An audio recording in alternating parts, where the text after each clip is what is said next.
Hello, my name is Vero and now I'm going to show you how to produce the sound la in a very easy way.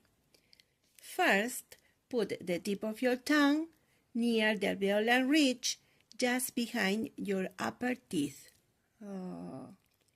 Now, how does the air move? This is a lateral and alveolar sound.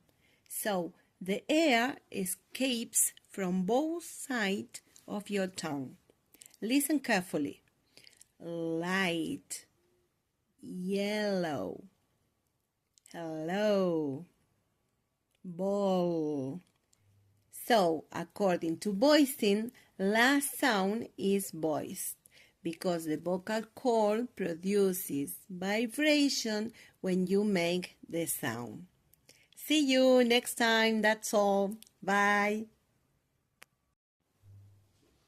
Hello, my name is Vero and now I'm going to show you how to produce the sound la in a very easy way.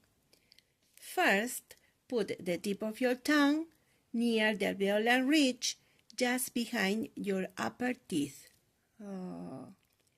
Now, how does the air move? This is a lateral and alveolar sound. So, the air escapes from both sides of your tongue. Listen carefully.